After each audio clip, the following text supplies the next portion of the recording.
Reels वाली बहू। प्रज्ञा को रील्स बनाने का बड़ा ही क्रेज है और वो दिन भर रील्स बनाती रहती है।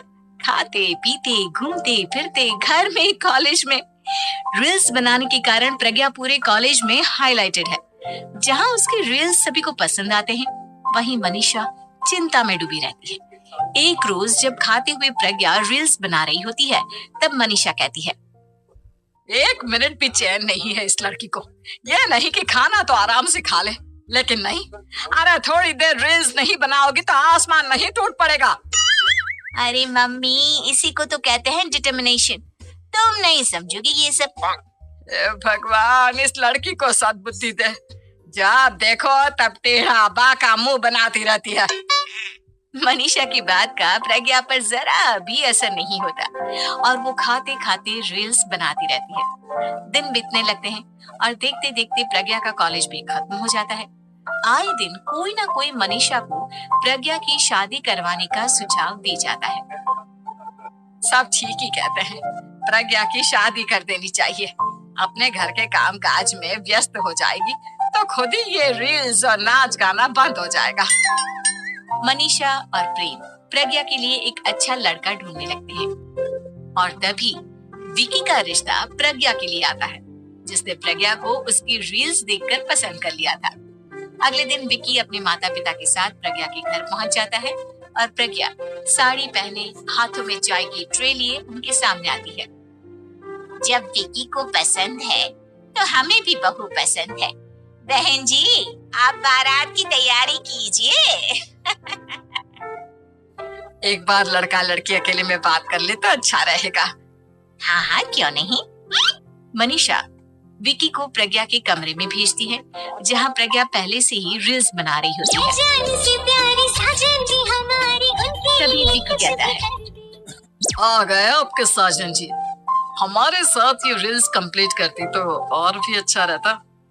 अच्छा जी, आप आ ही गए हैं तो बना ही लेती हूँ आपके साथ। दोनों मिलकर रील्स बनाते हैं। जब वी मीट और तुरंत पोस्ट भी कर देते हैं। फिर विकी कहता है, जब आप साड़ी में चाय लेकर आई तब मुझे लगा कि कहीं मैं गलत घर में तो नहीं आ गया। अब सही है। दोनों की शादी पक्की हो जाती है और शादी के दिन भी प्रज्ञा रील्स बनाने से चूकती नहीं। यहाँ तक कि बारात के समय भी नाचते हुए रील्स बनाती है। सभी लोग प्रज्ञा की तारीफ के पुल बांध देते हैं और प्रज्ञा नाचती गाती अपने ससुराल चली जाती है। सब कुछ अच्छा चल रहा होता है। प्रज्ञा यहाँ भी दिन भर हर चीज की रील्स बनाती रहती है। लेकिन कुछ दिनों के बाद जब सुनीता कहती है, बहू, ये रील्स के साथ साथ कुछ काम भी कर लिया करो। वैसे तुझे और क्या क्या बनाना आता है? मम्मी जी, वैसे तो सब कहते हैं कि मैं सब कुछ अच्छा बनाती हूँ, लेकिन मुझे लगता है कि मैं मैगी अच्छा बना लेती हूँ। हाँ, कॉफी भी अच्छा बना लेती हूँ और मुंह तो सबसे अच्छा बना लेती हूँ। हैं? अच्छा अच्छा। सुनीता अपना माथा पकड़ लेती है और कहती है, बहू, कुछ खाना बनाना भी सीख लेती। मम्मी जी, मैं लंबी प्लानिंग कर रही हूँ। जल्दी ही मैं इतनी फेमस हो जाऊंगी कि मुझे पैसे मिलने लगेंगे। हम दोनों सास बहू राज करेंगे, राज। नौकर काम करेंगी और लोगों की तो लाइन लगेगी हमसे मिलने के लिए। तेरा दिमाग खराब हो गया है क्या बहू? हंसी मजाक तक ठीक है, लेकिन इस तरह घर नहीं चलते। जितना जल्दी हो इस घर के तौर तरीकों को सीख लो। प्रज्ञा मुंह घुमाकर चली जाती है और तुरंत उसी वक्त एक रील बनाती है। ये देख सुनीता का गुस्सा 7वें आसमान पर चला जाता है और विकी के घर आती ही सुनीता उसे सब कुछ बताती है। विकी भी अब प्रज्ञा की इन हरकतों से परेशान हो जाता है। तुम टेंशन मत लो मम्मा, मैं देख लूंगा। विकी कमरे में जाता है तो देखता है कि प्रज्ञा रील्स बना रही है। विकी बड़े ही प्यार से प्रज्ञा से कहता है, प्रज्ञा, इन सब के लिए मैं तुम्हें मना नहीं कर रहा हूँ, लेकिन फिर भी हर वक्त तो ये अच्छा नहीं लगता ना। समझने की कोशिश करो, मुझे भी तुम्हारा थोड़ा वक्त चाहिए। मैं जब ऑफिस से आता हूँ तो मुझे समय देने की जगह इसी में लगी रहती है। तुम ज्यादा ही सोच रहे हो। तुम भी मेरे साथ रील्स बनाओ ना, तुम्हें भी बहुत अच्छा लगेगा। तुम्हें इज्जत से कोई बात समझ में नहीं आती क्या? दिमाग खराब हो गया है तुम्हारा इस चकाचौंध से। अगर तुमने अपना रवैया नहीं बदला तो मैं तुमसे दूर चला जाऊंगा। तुम ही रिश्ता लेकर आए थे, मुझे लड़कों की कमी नहीं थी और ना आज है। विकी दरवाजा पटक कर चला जाता है। धीरे धीरे विकी प्रज्ञा से दूर होता जाता है।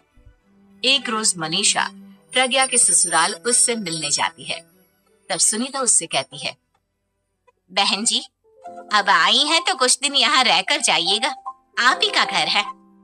हाँ मम्मी, बहुत दिन हो गए तुम्हारे साथ एक भी रील नहीं बनाई मैंने। प्रज्ञा तुरंत अपने फोन में रील्स ऑन कर लेती है। ये सब मुझसे नहीं होगा। तेरा ये भूत अभी तक नहीं उतरा क्या? बहन जी आप कुछ कहती नहीं क्या इसे?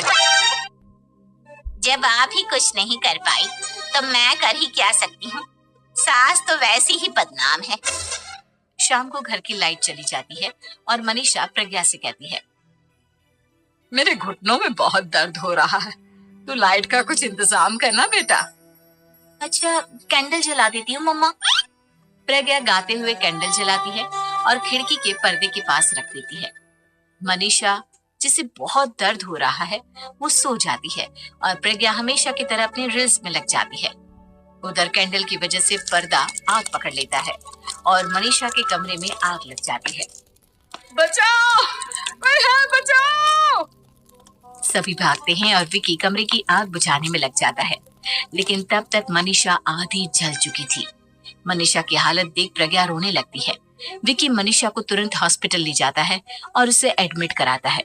विकी प्रज्ञा से कहता है, देख लिया ना, तुम्हारे इस नाच गाने की वजह से आज तुम्हारी माँ की जान जाते जाते रह गई। अब पता नहीं तुम और क्या चाहती हो। उधर डॉक्टर कहते हैं, इनकी हालत बहुत नाजुक है, आधे से ज्यादा जल चुकी है। प्रज्ञा रोती हुई मंदिर में जाती है और भगवान के आगे जाकर कहती है, भगवान मेरी माँ को ठीक कर दो, मैं कसम खाती हूँ हाथ से ये रील्स बनाना छोड़ दूंगी, बस मुझे मेरी माँ वापस मिल जाए। 2 दिन बीत जाते हैं और मनीषा खतरे से बाहर आ जाती है। पेशेंट अब ठीक है, आप लोग उनसे मिल सकते हो। सब कोई मनीषा से मिलता है और प्रज्ञा सबके सामने अपना फोन तोड़ देती है। मुझे माफ कर दो मम्मा, मैंने तुम लोगों की बातों को नजरअंदाज किया। बेटा कोई भी चीज जरूरत से ज्यादा खराब है। मैंने तुम्हें रील्स बनाने से कभी मना नहीं किया, लेकिन हर वक्त एक ही चीज तो सही नहीं है। मैं समझ गई हूँ मम्मा, आई एम सॉरी। प्रज्ञा उस दिन से रील्स बनाना छोड़ देती है और पूरी तरह से अपने घर में लग जाती है।